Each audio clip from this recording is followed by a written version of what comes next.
Hi, Emma. How's things? How you doing? How's home? Everything good? Always, yeah, kind of. Well, Husband yeah. still Well, alive. The everybody cat kind of, still yeah. alive. Yeah, I So how understand. are you? Because I was thinking about you today. That's why I wanted to talk to you. Yesterday, tough No. day, like with Kelso and Oh, Sandrum. Kelso. Yeah, well, it was a Yeah. tough day yesterday all the way around. Yeah, I had a couple of situations all at once. Yep. Okay. Yeah. Maybe just because I have some information, but maybe you give me a quick overview from your perspective. On What Kelso? happened?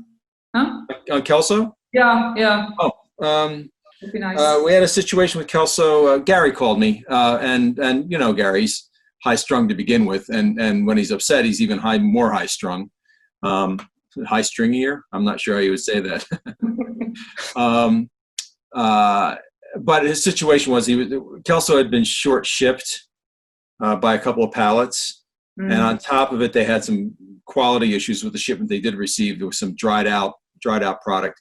How much dried out, I'm not sure. You know how it is with a client once they get upset about, you know, Yeah, and quality, Kelso, they yeah. they, they say the whole thing is bad. It's like, well, the whole thing isn't bad, but okay, whatever. I know So Mr. She's yeah, I know that always happens. So we decided. I mean, I made the choice to. I made the choice that I made. If the machine had cooperated, the choice I made would have been perfect, and you and I would not be having this conversation right now. okay.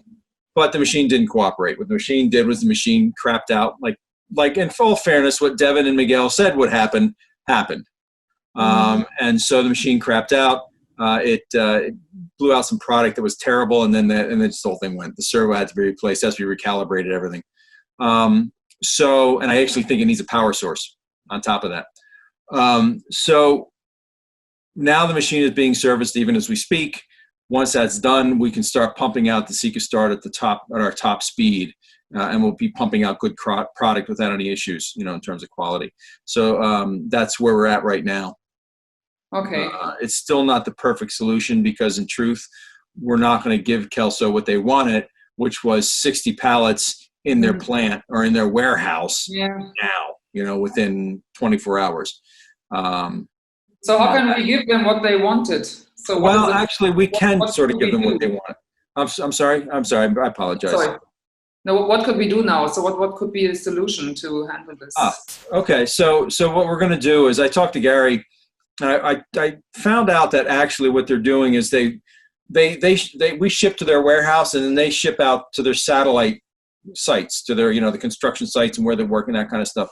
So what I suggested to him was, well, how about this? How about we find out how many of the pallets they need on site, and we'll ship out what they need immediately to the sites, all the various sites, and then whatever's left we'll ship to the warehouse. So say it's 30 pallets need to go to the sites, we'll ship out the 30 pallets, then the other 30 pallets will ship to the warehouse. That'll give us some breathing room, because then it doesn't matter if there's not 60 in the warehouse, they'll have 30 the next day, and everybody will be happy, right? They'll have the stuff on site, they're using the stuff on site, they won't run out, is what the key is. They're concerned about running out. This way they know they won't run out.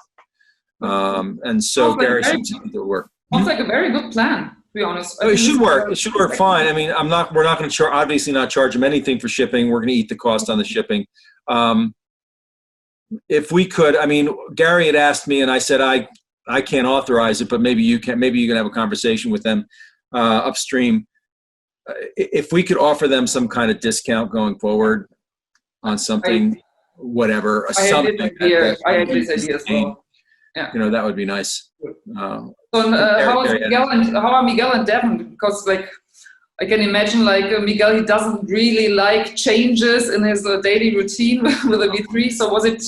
It's not Miguel's long suit, that's for sure. He's very metered. He likes Yeah. things that they in process. Devin's much easier. Devin can switch at the drop of a hat. Boom, boom, boom. He's very good at One that. of our best, I would Yes, say. absolutely, without a doubt.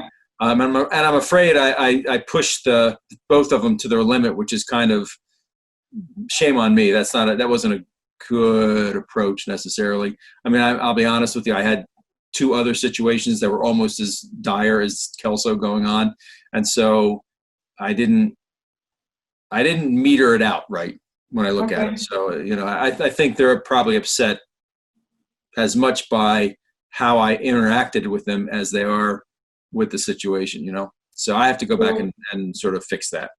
Maybe should I have a talk with them? Would be a good idea. No, I don't think you have to. I mean, I'll keep you in the loop Yeah. to let you know. And I would say if I sense that they would benefit from a conversation with you, then I'll recommend that they talk to you. Absolutely. Okay. Maybe, because I was thinking about like having maybe a kind of a little team meeting, maybe next week, or I don't know when there's time, just to not like about this situation, but that for the next time that we are like better prepared. Well, I was just gonna suggest that actually, if you're gonna have a team meeting, let's make the objective of the meeting or the agenda around troubleshooting these kind of situations going forward. Because we've had them happen before, and there's a couple of things that feed into it, that factor into it. Certainly the schedule being the way the schedule is, running as tight as it does in terms of output. That's one part of it. The other part of it also is that there's a disconnect between what's being promised out in the field and what we can produce and what our schedule is. So if we can talk about how to fix that disconnect a little bit, so that way we're more aware of what they want and they're more aware of what's happening on the plant, that could be useful. Maybe we could talk about that too. Maybe we get Gary in the conversation. Yeah, I would put this on my agenda for the next meeting. So it's a very good point. Thank you. Yeah, Gary was fairly upset. And I think he's ready because Kelso's his biggest client. Yeah. I mean, he was pulling the Cranford card. He was going to go talk to Cranford. No. Well, he's not going to do that because he's smarter than that. Because he knows that could blow up in his face, and he's not going to do that. Okay. But I think he's calmed down enough now that he won't do anything rash. Perfect. No, sounds good. Yeah. So you talk to them. Maybe you can call me after you talk to them, just to give me a little. Sure. I'll keep you in the loop. I'll give you a buzz. I'll give you a buzz after I talk to him and see how it's going. I'll also let you know how it's going with the shipment and all that stuff. Let you know how it's working out. Okay. All right. Perfect. Thank you. Sure. No, my pleasure. And then, if I were to be honest, I probably overreacted yesterday anyway. So this is good that we're sort of taking a pause because I need to sort of go back and mend some fences. That's fine. So, all right. Very good. Thank you so much. I appreciate it. Yeah. You're welcome.